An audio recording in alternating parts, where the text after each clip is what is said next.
Hello and welcome to the Open Systems Media E-Cast, where software meets hardware, lessons learned from building intelligent connected products. I'm Kurt Schwader, your moderator, with today's speakers Leon Ferrisati from Qualcomm and Tom Thornton from Intrinsyc Technologies. Today's schedule consists of about 50 minutes of presentation material, leaving 10 minutes at the end of the hour for audience Q&A. Before we begin, I'd like to run down some important features of your viewing console. First is the Enlarge Slides button. This button will maximize the slides to fill your entire screen. The Download Slides button allows you to download and print slides if you'd like a hard copy to follow along with. The button labeled Forward to a Friend enables you to send an email to someone that will include a registration link to this e-cast so they can also attend. The Ask a Question text box enables you to participate in today's event. You can simply type your question into the box and submit it using the Submit button. You can submit questions at any time during the presentation. We encourage you to do so early and often while you're looking at the material and the question is fresh in your mind.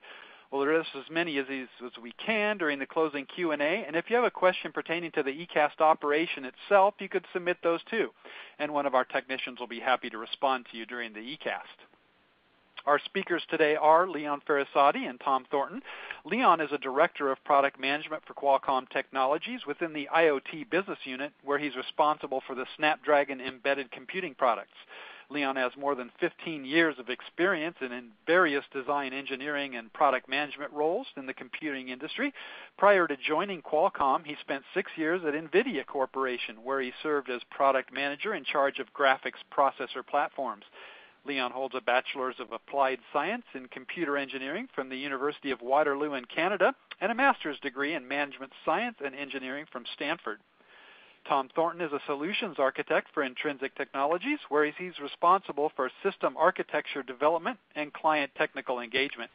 Tom has more than 15 years of electronics and systems engineering experience with the embedded and mobile industries.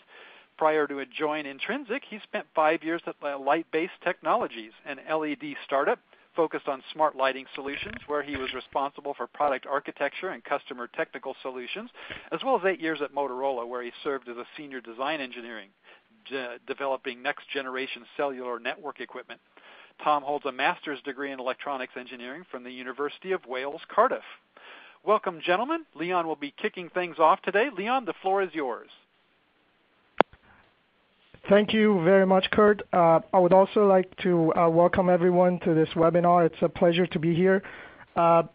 This is great because this is one of those things where I get to share a journey with you all today. And this is the journey of us taking something that's very successful at Qualcomm, the Snapdragon processor, in the mobile space, and bringing into these additional applications and these adjacent markets where we as a whole, we call embedded. And it also happens to be the journey of my career at Qualcomm, where we set out to take this processor and really prep it and enable it to go into these adjacent markets. So this is very nice for me, and I appreciate everyone taking the time today to listen to us. And if you're one of those people who tend to doze off on these webinars, maybe the three things that I hope you remember from today's webinar and the small amount of time that I have before I hand it off to my colleague Tom is that it really takes long-term commitment to be successful in these markets. If I go back last few years, we really dug deep to find out what we need to do to be successful in this model and in these broad markets. So that's my number one. Number two is really the goal and the objective that we have is we want to take Snapdragon as a successful mobile processor and enable and scale it into the embedded markets. And I'm going to share with you what are some of the things that we have put in place to make that happen. And then number three for me is one of those key things, one of the key pillars of our program is our Snapdragon technology providers. One of them is here with us, Intrinsyc. They've been with us since the very beginning of this program, and they're really the ones that are going to go the last mile. That they're going to create solutions, and they're going to help the end customers commercialize. So those are my top three things. With that, I'm going to go to my first slide.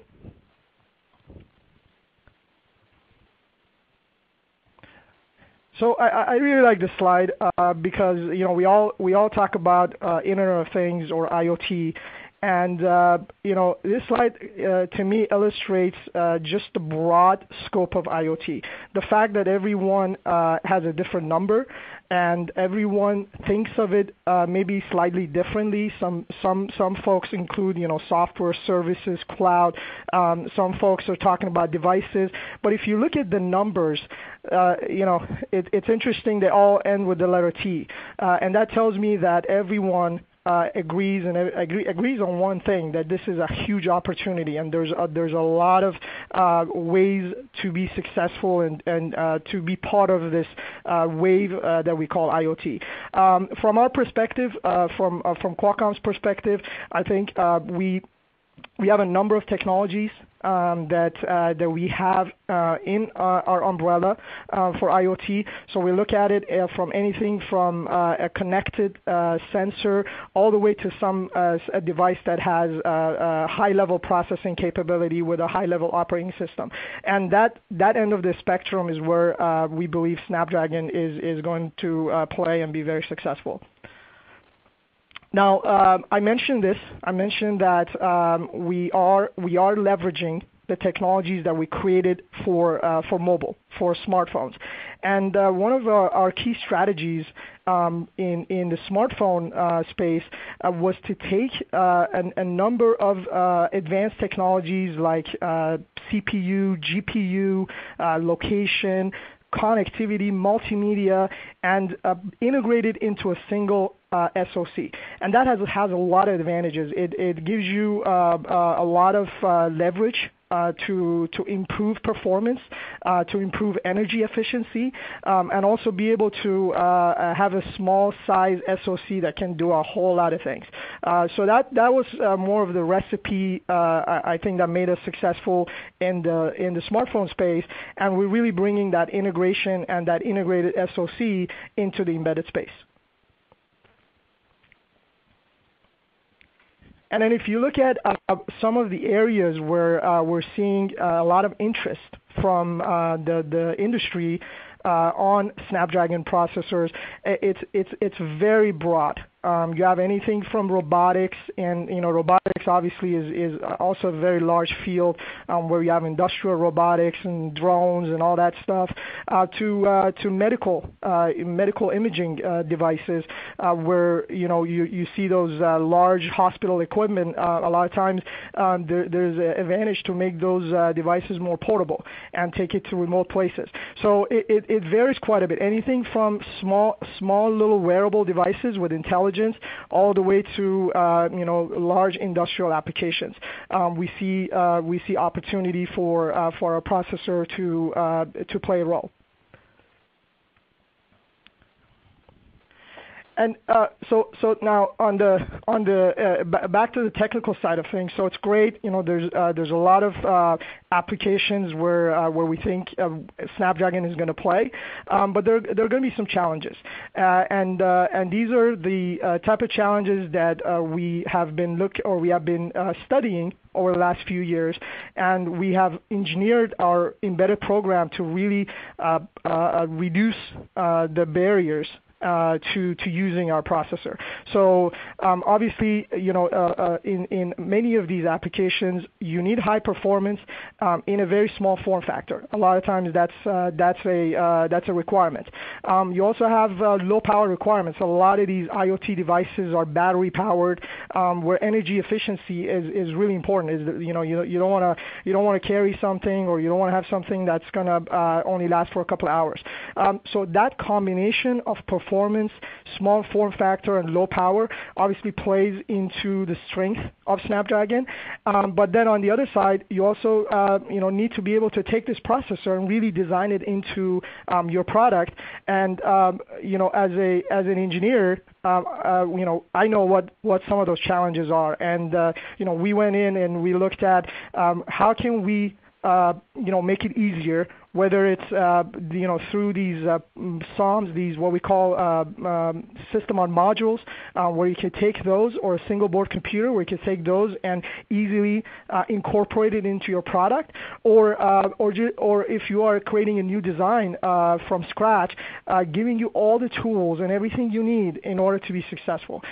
So that's really the motivation behind my next slide, which is, Leon, what have you guys done?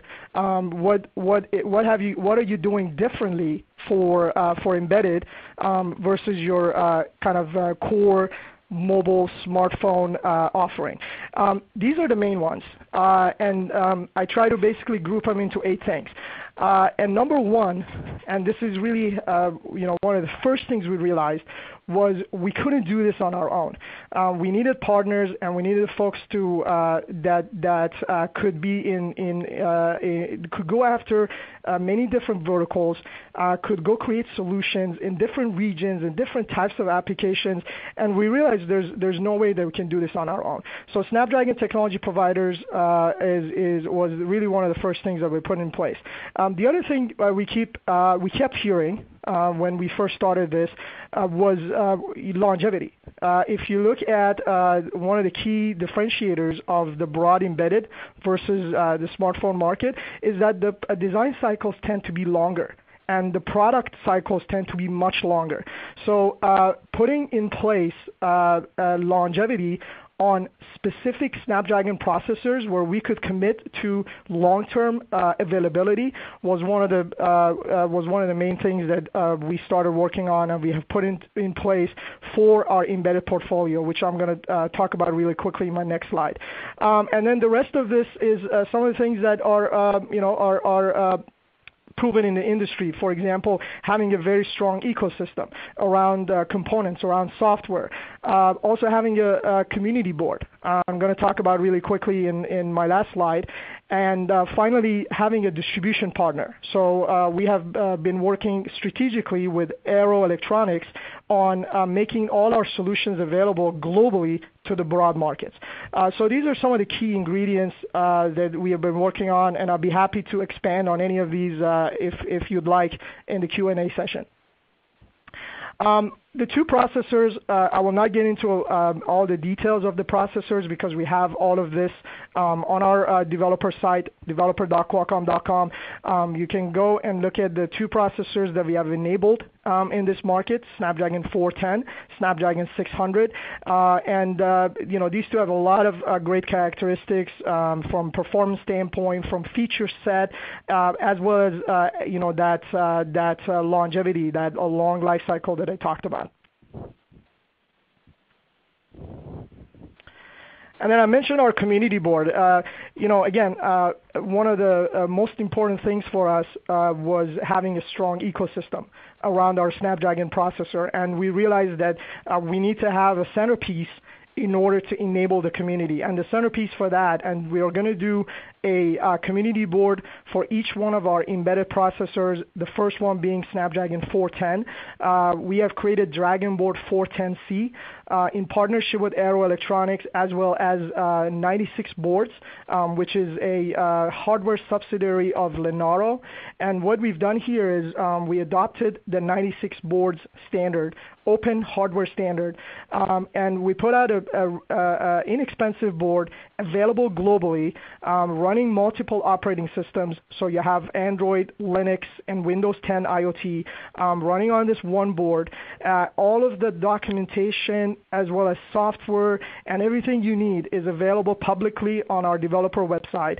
And the beauty of this is with the 96 boards standard, you're going to have a lot of these what they call mezzanine cards where you can plug on top of the Dragon board and get additional functionality. So I encourage you to check this out. We have a very active forum on 96 boards where you can ask questions, and if you have a project that you're working on. So anything from a hobbyist application all the way to a customer type evaluation, prototyping can be done on this board easily with all the documentation, tools, and software available on our website. And then, so I talked about community. My last slide really covers how we take that and turn it into a real commercial application. And this kind of circles back to my first point is that we rely on our technology providers to really help go to the last mile. With Snapdragon going commercial.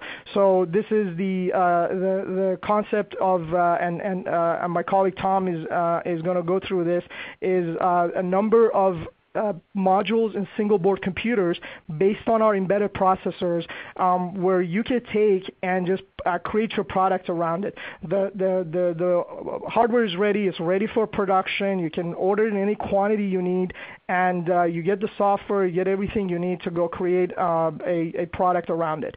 And also, if you had maybe something that required a custom design, all the partners can help you with customization and even a purely custom design.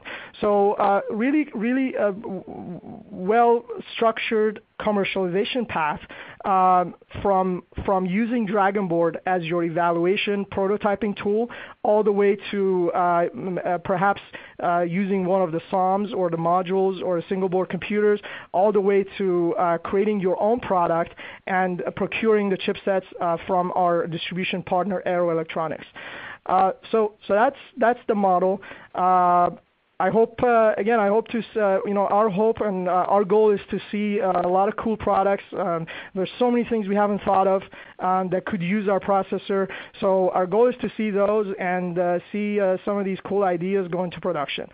With that, I'm going to pass it off to my colleague Tom from Intrinsyc, and he's going to tell you a little bit about what they've done and some examples of their projects and the cool applications that they have enabled.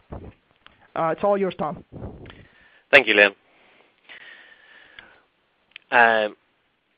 So, as Liam's mentioned, we're one of the technology partners with Qualcomm on the Snapdragon products. We've been there since the beginning of the program, enabling the Snapdragon products into the embedded market space.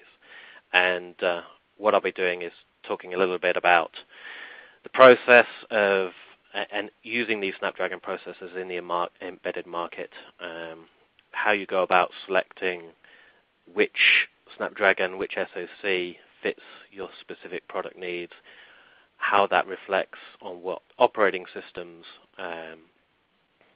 suit your market, where that decision impacts your product, what options you have, and then some differentiators that can influence both the SoC choice, the operating system choice, and so on.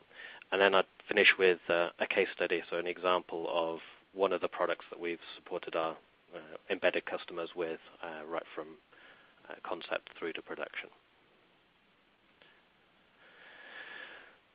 So starting out, one of the things that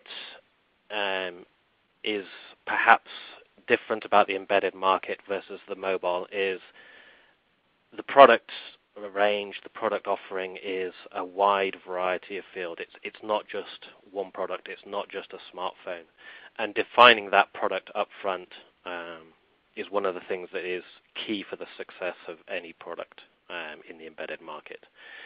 The diagram here really is just showing there's a lot of decisions that need to be made and focusing on the elements of that design that differentiate your product and will enable it to be successful in the market is one of the key things to focus on up front. What are the key features and functionality that you're bringing to your specific market, and how will that make your product a success?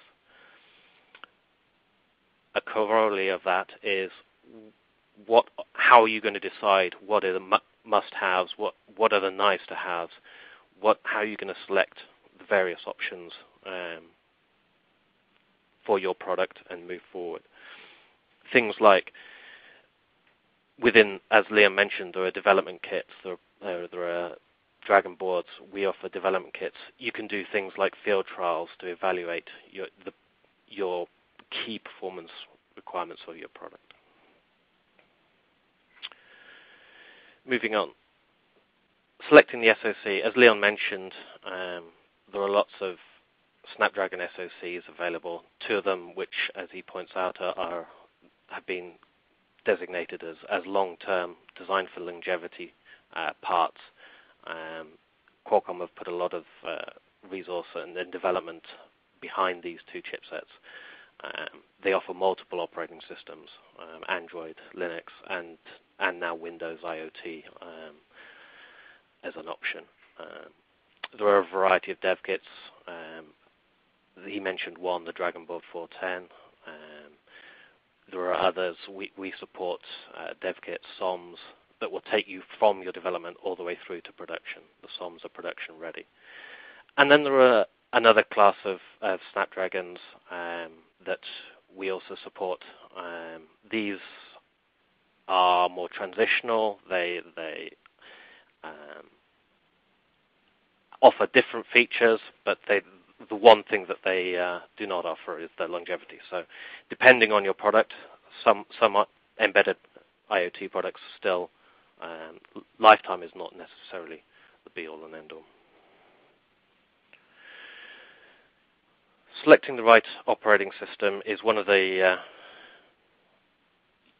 key differentiators between the embedded markets and the mobile phone and smartphone markets.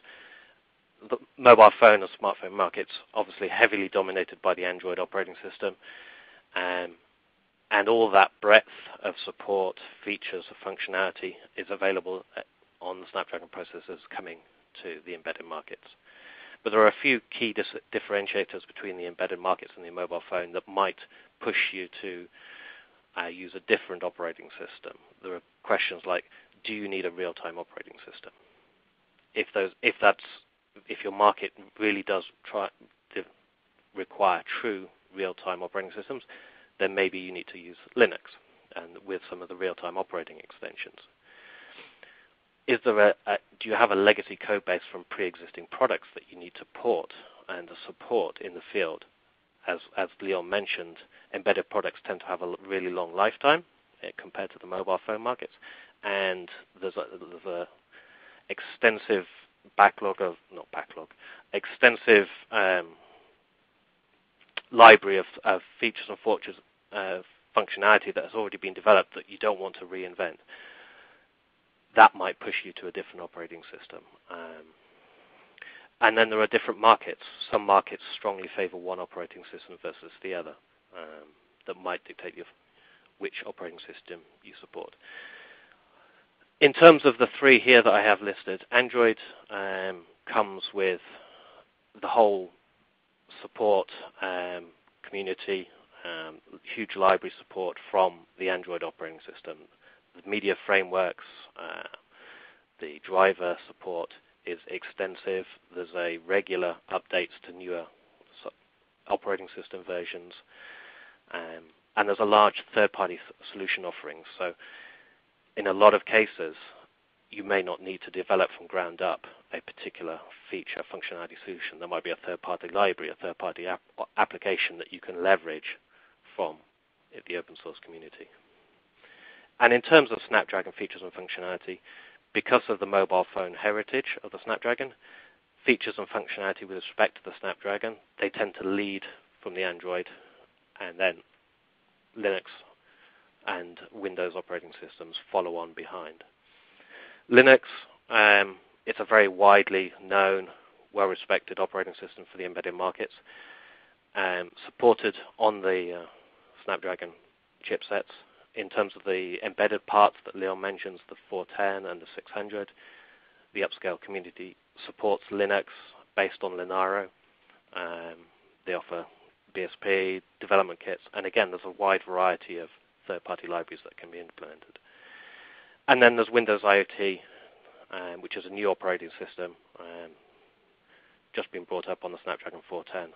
It's, again, new to the embedded market, but lagging behind in terms of Android and OS. But there are key markets that may want to use Windows.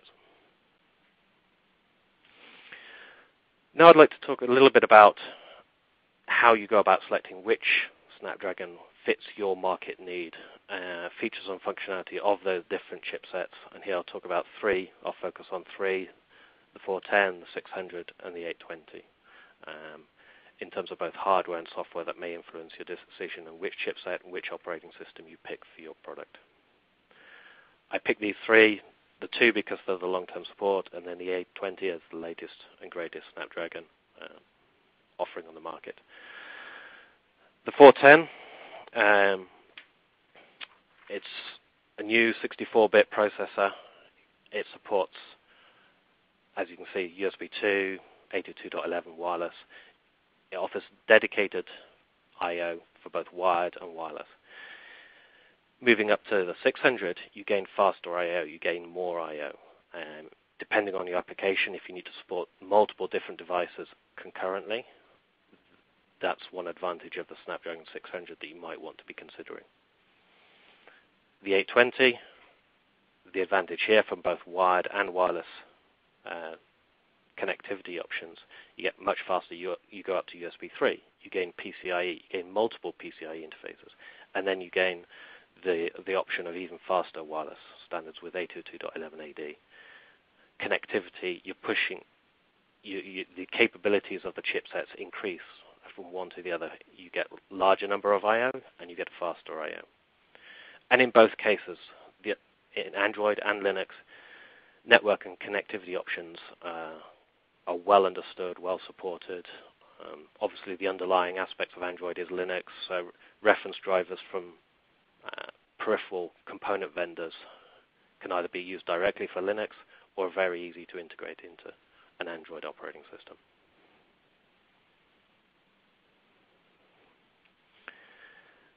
Another aspect, obviously coming from the mobile phone background, is what media do you need to process. The Snapdragon processors integrate a lot of different hardware blocks within the SoC for handling different kinds of media. I touch on three here: camera, video, and display. And again, the different processors offer different features and functionality that you might want to tailor to, and influence your decision in terms of picking the right chipset and operating system. The Snapdragon 410 has a single ISP, two MIPI camera ports, so you can support up to two cameras. Resolution, again, up to 1080p, HD resolution, and a single display. Great for targeted single small form factor devices. In the same way as with the wired and wireless connectivity options, the 600 increases the number of I/O ports that are available. You can connect directly to multiple displays. You have multiple different display technologies. It supports MIPI DSi from the mobile, but it also supports HDMI, dual LVDS for different panel technologies. It expands on the options that you can support. Then with the 820, huge jump in performance. You get dual ISPs. You can support 3, 4 cameras.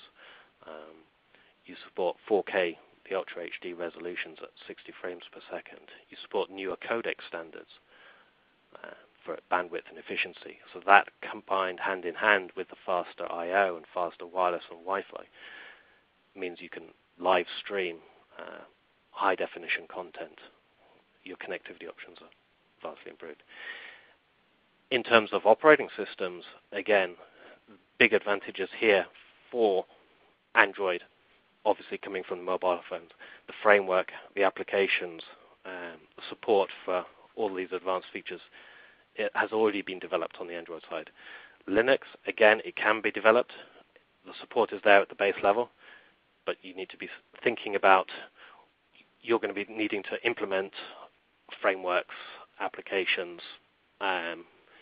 more involved development cycles in terms of media with these chipsets. Moving on, another aspect of the Snapdragon processors is the fact that they support CPU, DSP, and GPU, and tailoring the data that you need to crunch on your device. The framework exists. They are true heterogeneous processors, so you can push the algorithms to the appropriate hardware block for processing. There are open source, OpenGLES for rendering, OpenCL for compute platforms. And with each of the Snapdragon processors, you gain more and more processing power as you step up the series. Things like the Snapdragon 410, great for power-efficient, dedicated, single complex tasks, but single function complex task processing. The Snapdragon 820, much more powerful, much more complicated tasks, multi-threading tasks, multi-processing tasks. You've got much more bandwidth. In terms of DSP capabilities, you can develop custom algorithms. There's the Hexagon SDK that enables you to port your algorithm to run on the low power, high efficiency, real-time operating system running on the DSP. And then there are additional SDKs that come with, that are available under Android, things like Adreno SDK for optimizing your graphics and rendering to run on the GPU. There's FastCV, optimizations from the OpenCV, but running on the DSP for computer vision algorithms. All of these frameworks, again, leading again on the Android, Linux supported, but again, you're going to be doing more development if you run Linux on these platforms.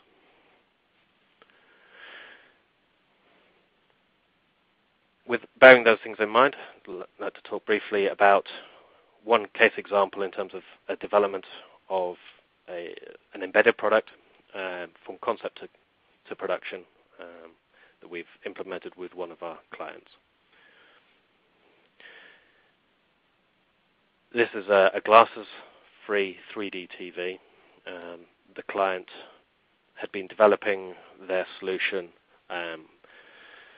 based on a Windows PC, huge PC, x86 processor, huge GPU graphics, and they had a proof of concept, a demo platform that they had. But obviously they couldn't fit that device into a TV. And until the Snapdragon processors became available, they hadn't been able to find a processor capable of running their algorithms in the mobile space. Snapdragon came along, was enabled in the embedded field, and we were able to show that their algorithms could be run on a mobile processor. We could tailor their algorithms to run on the ARM using the Neon instruction set and go through a whole product development cycle from concept. This started out with a proof of concept, so we took their PC and ported key elements of their algorithm to run on one of the development kits. In this case, it was the Dragon Board 800. That was great for showing the proof of concept. You could hook that up to a panel, but it's still not ready for production. The next stage of that is optimization. We removed functionality from the development kit to create a custom designed solution, tailored solution that would fit in the back of a TV. But still, great for limited production runs, great for demos. You can get it into the form factor of a TV, but still not ready for mass production in the TV markets. The next step beyond that was to take the SOM plus carrier board, the custom prototype platform, and merge it into a truly single board computer. This is where we take all the peripheral boards, all the functionality, all the software, and merge it onto a single board computer. And this development cycle has been a multi-year development cycle. So, as Leon mentioned, development and then production are longer in terms of the embedded markets. It takes time, and you need the support from the Snapdragon, from the Qualcomm, which you get with the Snapdragon processors, to do the development and then go into a long production cycle.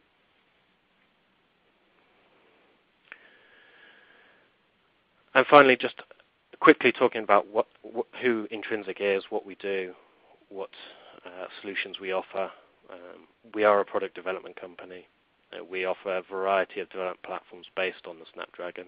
We have embedded development platforms based around a variety of different Snapdragon chipsets. We offer these are generally available open platforms based on a system or module that is then production ready. And going back to the previous example, one of these SOMs was used in that proof of prototype demonstration where you had the SOM plus the custom carrier board tailored for that specific market. We have vertical development platforms. These are targeted development kits, again based around the Snapdragons for different markets, or automotive development platforms targeting the automotive, running Android Auto. We have a wearable camera platform, again targeting that wearable security camera application. And then drone UAV platforms running Linux, again a different Snapdragon processor, but supporting the robotics markets. And finally, we are a global company. We're headquartered in Vancouver. We have design offices in Vancouver, Boulder, Colorado, and Taipei, Taiwan. Sales and support. Thank you for your time. Back to you, Kurt, for questions and answers. Great. We are now to the Q&A portion of the event. Want to remind the audience you can continue to ask questions all the way through the Q&A. We have some great questions, but we're always welcome to get more so we can take advantage of the expertise we have here. Let's start with Leon. There's a question about whether there's going to be a Snapdragon 810-based system on module. Yes, I actually think that Tom kind of covered that in his portion of the presentation as well. And as he mentioned, one of the things we've done is certain processors, for example, like Snapdragon 810, where there were some specific applications, not necessarily in long-term embedded space, where we have enabled a SOM, for example, an Intrinsyc SOM based on the Snapdragon 810. So that is available. You can actually find it on Intrinsic's site and of course talk to Intrinsyc about it. But I would like to emphasize that the core of our program of Snapdragon for embedded is that we have identified and designated certain processors from the Qualcomm broad roadmap. So if you look at the mobile portfolio of Qualcomm in the smartphone space all the way to a tablet device, we have a number of processors to cover all the different tiers in that space. What we are doing for embedded, because we want to prep when we want to enable and we want to scale, we have identified and picked certain processors from the core roadmap to bring into the embedded space. And as I mentioned, so far the ones that we have added to that embedded portfolio are Snapdragon 410 and 600. And with those, obviously there are SOMs from our partners available. There is single board computers from our partners, as well as opportunity to create custom designs and procure the chipsets from our distribution partner, Arrow Electronics. The other thing that also differentiates the embedded products is that broad availability. So you have extended documentation. You have multiple OS. We have enabled certain middleware that work on these processors, as well as the broad ecosystem that we're creating using our Dragon board. Okay, so great. I hope that answers the question. Yes, thanks. Tom, there's a great question here about if you have any commentary or examples of the type of physical product capabilities that can simplify the hardware design, whether it's incorporated at the system-on-chip level or at the software level. Like software-defined radios were a big deal back, for a while back. Are there various IoT sensor kinds of capabilities that fall in the same bucket that can be incorporated? Good question.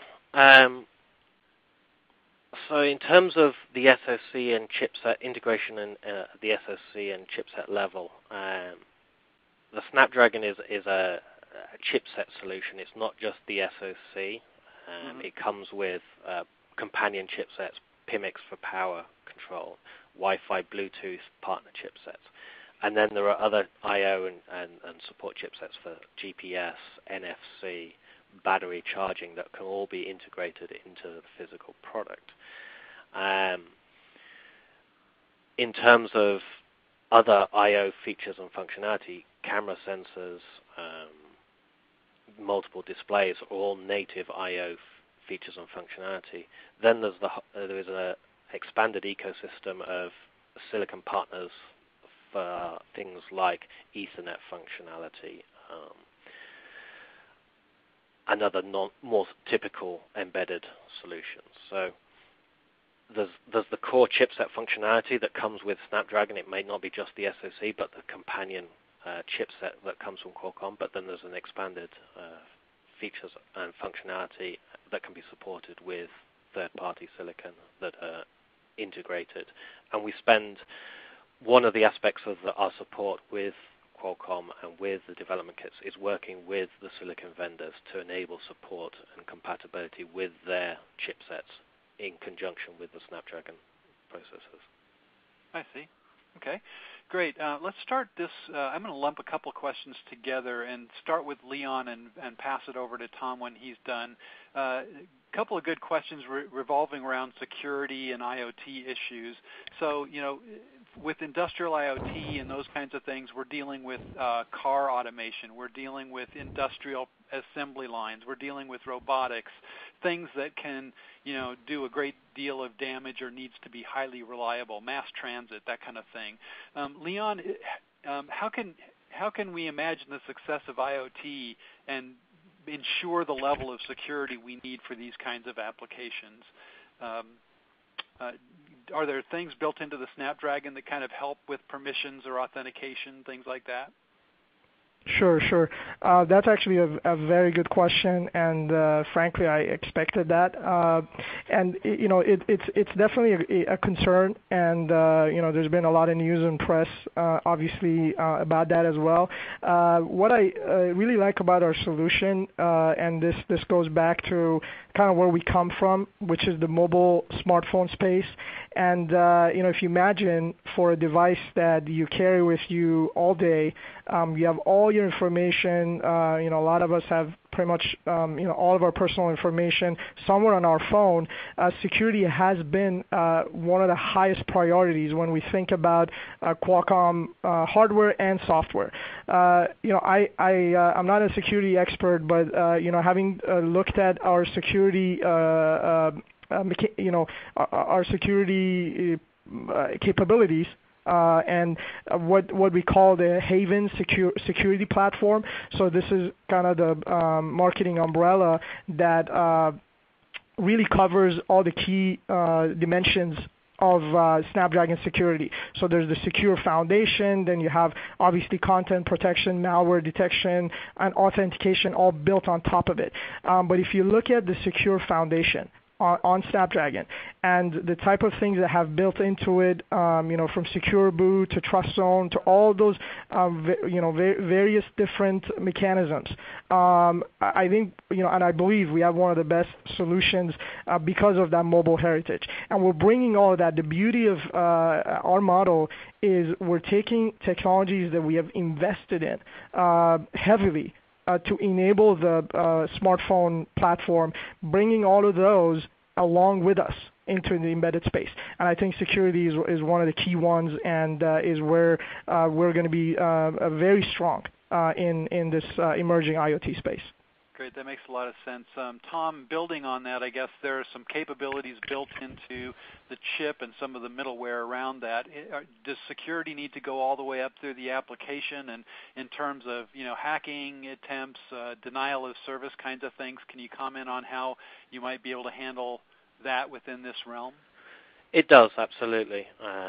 And as Leon touched on, there are aspects of the chipset that support secure execution environments. So it's possible to sign your applications and ensure that services and message passing has been confirmed as secure, so that you don't have the option for let's say a rogue application coming in and requesting data, being installed and requesting data that they shouldn't have access to. Mm-hmm. There are also aspects of, particularly with an embedded product, where you can add physical security by locking down ports.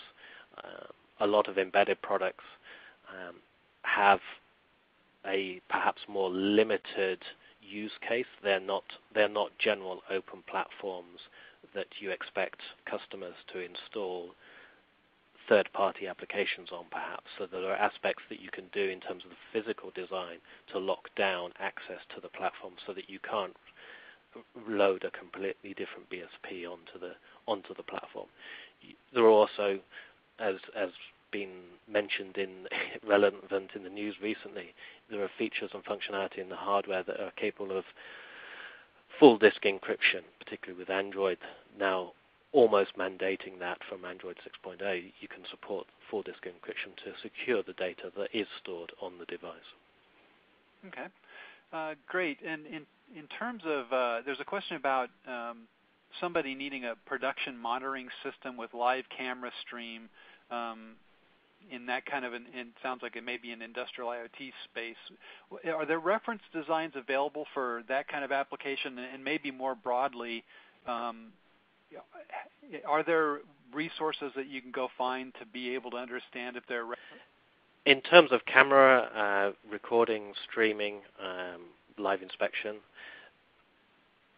All of the development kits available out there support that we offer support a camera as an accessory, as an option to get you up and running with a Snapdragon, understanding how the ISP works, what processing it offers, and then how you can go about encoding that with different media codecs, be it H.264, H.265, some of the Google VP8, VP9 codecs, and others. So, and then there are applications that you can find out of the open source community that will help with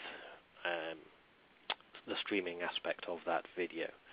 Depending on the chipset that you select, will depend on what connectivity you've got, and therefore what resolution, what frame rate video is possible to stream.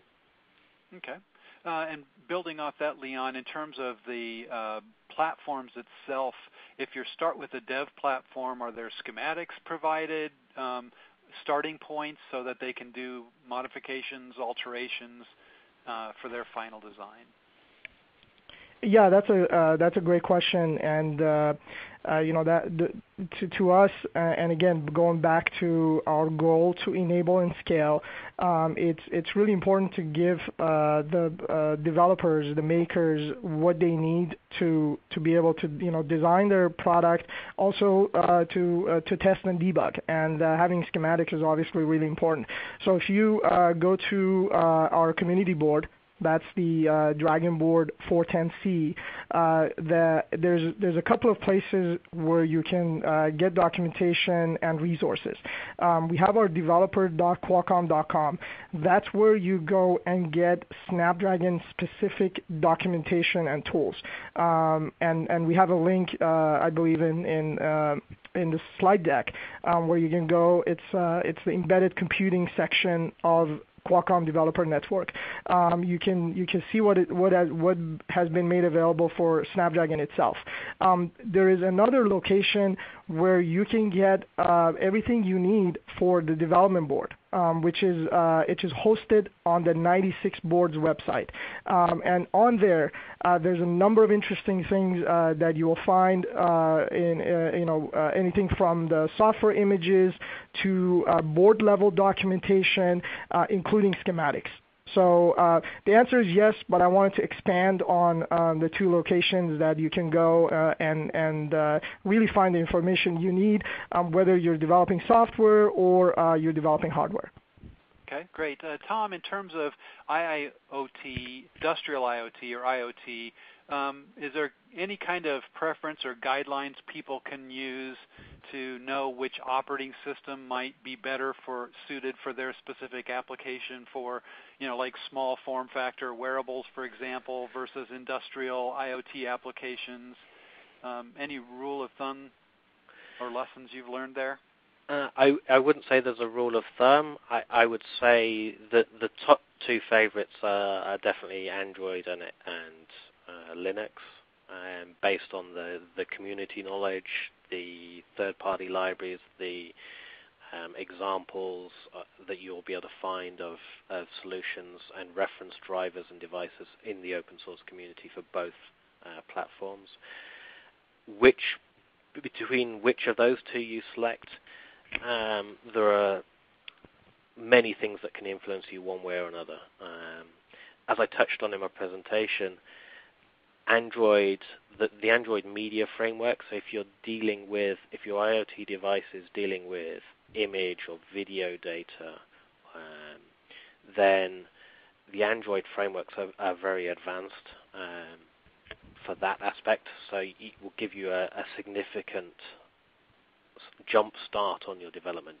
Whereas Linux, those types of applications, there's nothing preventing that development. The support is there at the base level, but you're going to have to do a little bit more of the development yourselves in terms of to getting to the same level of functionality. Okay. Great. Leon, how does Snapdragon Core differ from ARM Core in terms of Linux kernel and upstream of that? Like maybe you can also expound a little bit on development tools and environments available for developing as well.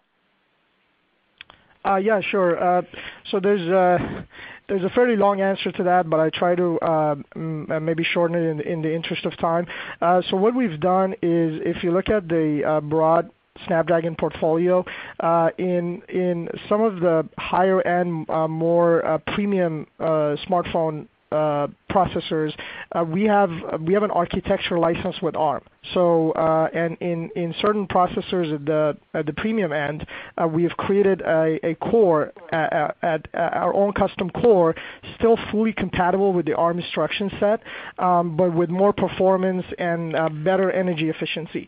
So you would find that type of core on the Snapdragon 600, and still everything around Linux and around some of the tools that are available, compiler tools and debug tools that are available for ARM cores, would be compatible with that, what we call the crate core in the Snapdragon 600. When you go down to the Snapdragon 410, in that case, we've actually used an ARM Cortex A53 as is. So again, in that case, you have the same ARM core as is, and again, everything in terms of Linux kernel and all that is going to be available. Now, second part of the question, upstreaming. This again goes back to what we have been doing specifically for embedded processors, where we have been working with Linaro as a core member. So Linaro is the Linux on ARM consortium. We're one of the core members, and we have engineers on Linaro staff that are actively developing and upstreaming for Snapdragon into the main kernel. So we have a very strong commitment to upstreaming Linux for Snapdragon, and you'll see that on the Snapdragon 410 as well as 600. Okay. Great. Tom, just in terms of trying to summarize the challenges, lesson learned, if someone wanted to take away the top couple things about designing connected solutions, what two things would you want them to come away from to be able to address difficulties, expediting prototyping or bringing up a system? Good question. Top two or three. I think number one is that there's a large ecosystem of development kits and software solutions out there that will enable you to rapidly prototype a solution, both in terms of hardware and software functionality. Connectivity options for different peripherals, different connectivity options are well supported, both in terms of hardware I/O capabilities and software libraries, features, functionality, and applications. So I think that would be number one. A corollary of that would be to truly understand how your product differentiates from everything else on the application, and understanding what are the key differentiators for your product, and validating that with your proof of concept, such that you can really hone in on what matters and focus your attention on development on those key features. Okay, that makes sense. One of the great challenges, Leon, for OEMs, somebody is mentioning, is high resolution but compact displays. In terms of display suppliers and kind of maybe other kinds of sensors or I/O, how can people kind of identify suppliers that might be coupled with the Snapdragon in order to identify and get those kinds of things? Yeah, great question. This is again one of those areas where I think our mobile smartphone heritage is really going to help, because if you look at the smartphone space, given the market share that Snapdragon has, you have a very strong and fairly large ecosystem of component suppliers that have enabled their parts and their components on the Snapdragon processor, including display and all the display drivers that have been developed for those types of displays that you mentioned. Now the challenge is we have obviously a number of different display and with various resolutions all the way to 4K resolution that have been enabled for Snapdragon. The challenge is how do we get those into more of the long-term supply chain, and that's one of the areas that we work very closely with our distribution partner, Arrow Electronics.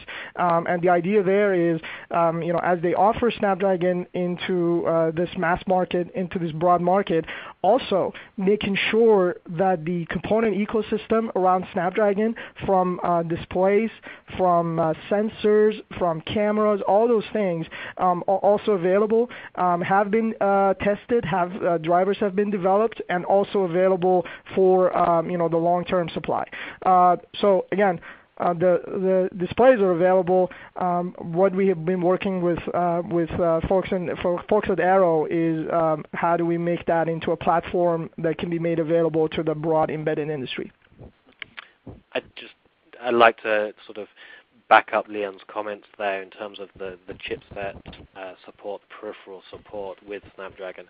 One of the things that the development kits that we offer, one of their prime functions has been to verify the peripheral devices, be it cameras, displays, different sensors, be it temperature, pressure, those types of devices.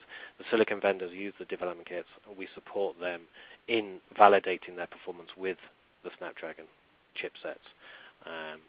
So there is that ecosystem, though. We can provide information on specific be it a display or an audio driver or codec or a sensor, things like that are already supported and therefore would be prime candidate for inclusion in any specific IoT or embedded product. Okay. Great. Unfortunately, we've reached the top of the hour. I want to thank Leon and Tom for sharing their insight and expertise on building intelligent connected products. We at Open Systems Media, Qualcomm, and Intrinsyc want to thank you, the audience, for attending today and contributing excellent questions. We did not get to them all, but please feel free to reach out to our sponsor companies, and I'm sure they'll also be reaching out to you to answer those offline. This E-Cast will be posted online at the URL shown on your screen, and a podcast version will also be made available there. Thank you for attending, and have a great day.